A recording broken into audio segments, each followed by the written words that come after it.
Starting your Locker natural hair journey is oh so rewarding, but can be extremely stressful when you start to consider what products to use. If that's you, then look no further. Locklicious is a Black-owned company that has created an all-natural product line for locked and loose natural crowns. The Locklicious team works hard to ensure that their products are free of parabens, phthalates, sulfates, PEG, synthetics, and other toxic chemicals you find in other products. Best of all, the products are lightweight and will not leave residue or cause buildup. Go to locklicious.com to start treating your crown like royalty.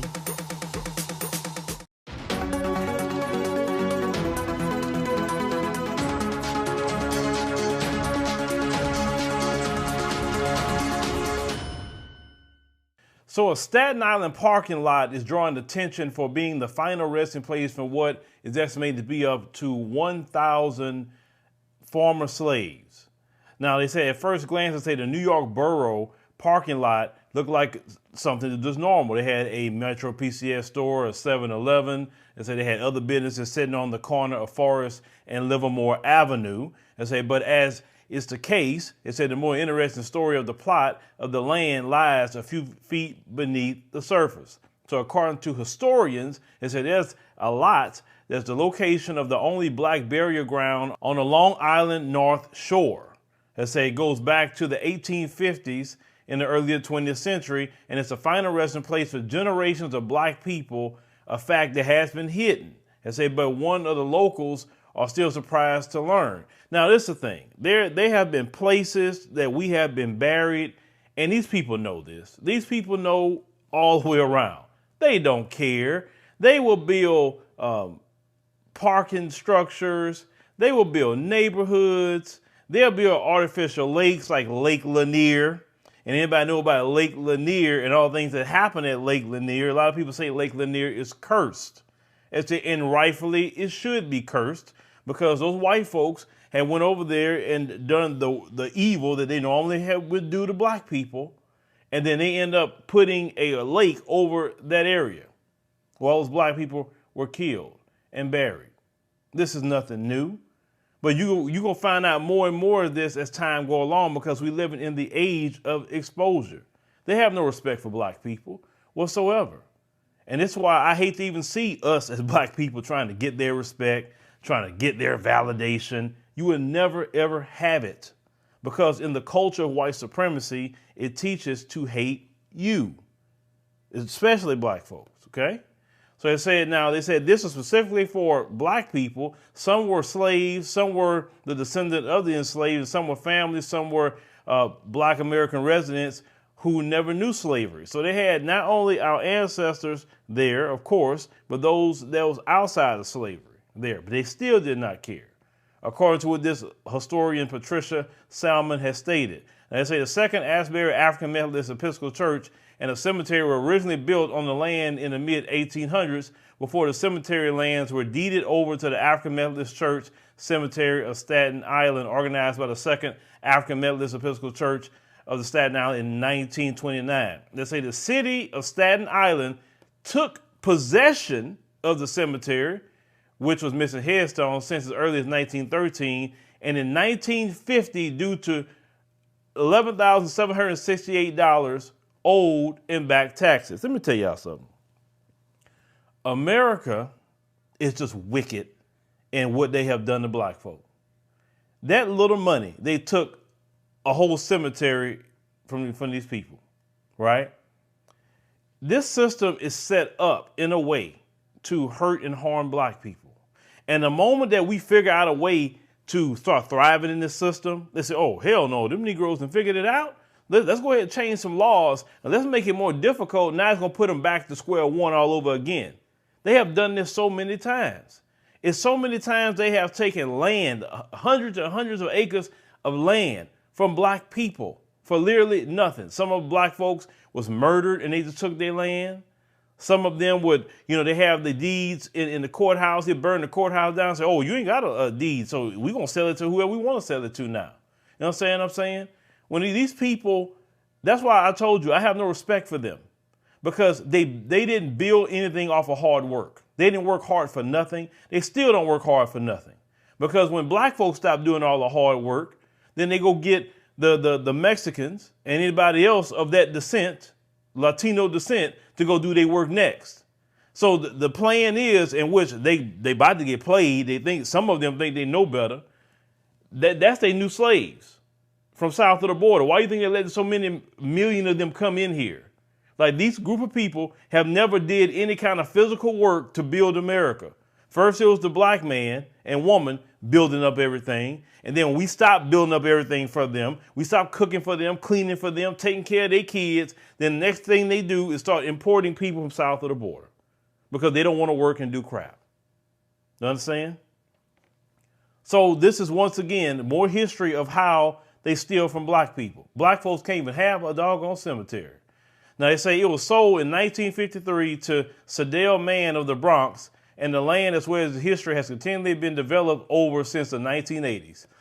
They say the development was protested by the Friends of Abandoned Cemeteries of Staten Island. However, the developer maintained that there were no human remains found at the location, which we all know is a lie. They say the city of New York also denied the existence of a legal cemetery, although several documents, including death certificates, burial records, and property maps, existed beyond that legal proof, and otherwise the cemetery existed on that property. The last known man born into the cemetery on Staten Island, they say Benjamin Perrine. He was one of the great numbers of those whose remains have been paved over in the lot, and the great-great-grandchildren siblings Ruth Ann Hills and David Thomas, who still live in the area, are heartbroken to know so many have been forgotten because they can care less about black folk, and we know this.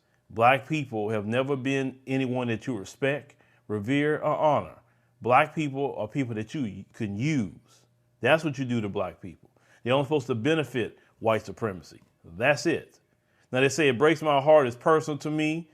Hill said to the news, he said, yes, it is, and I think it should be recognized that there are people there, my family members, etc., right? So they say with historians, activist organizations, and documentaries shedding more light on the burial ground's existence, efforts have been growing to preserve its legacy. One thing they're not going to do, they're not going to knock down a business district because of that. They're just not going to do it, you know, because the time to do it was a long time ago, and you know how these wicked people are, right? So they said it's about knowledge that the place is there, knowledge that the place exists, and knowledge that those people there have a value, right? They said the first black man to become a district leader on Staten Island North Shore who's working to put the cemetery back on the map. So they took the whole thing off the map. So he says the truth of the matter, it needs to be spoken about and something needs to be done about it. They said we're walking around eyes wide shut is right here. It said it makes me, it said think, it said it makes me shudder also to be excited about wonder what else is buried here. Oh, it's a whole lot of things buried there, brother. You better believe that. You better believe it. This is the thing.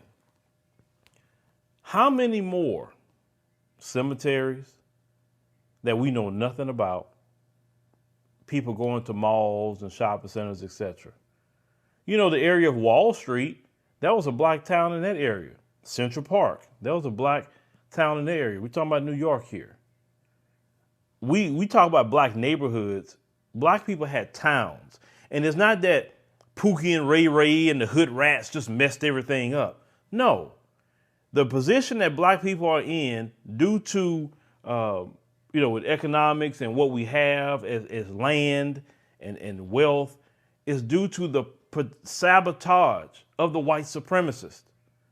The reason why we talk about the white supremacists in the way we do, all these other groups that you look at coming into this country, no matter who they are, none of them have a story that white people went over to their towns and destroyed the whole thing. And every time they build something up, they destroy them. How many people in Chinatown could say white folks in mobs went over there and destroyed all of Chinatown? And every time they rebuild Chinatown, they destroy it. Or they figure out a way to finesse and take their land away from them in Chinatown. Well, what about people that come from the so-called Middle East, that's Arab, right? They haven't had nothing taken away from them. Everybody comes in here and do very well in America. That's why everybody is running to get here, because they don't have to worry about mobs of white folks taking stuff from them. The worst thing they have to worry about for a lot of times is maybe ICE. Other than that, they're not worrying about too much. That's why I don't let nobody compare us to them. I said, when you lose what we have lost in the area of land, in the area of people, the blood, sweat, and tears that we have endured here. You know, show me the cemeteries of the different Asian people that they have just took the cemeteries from them and they build some shopping mall on top of it.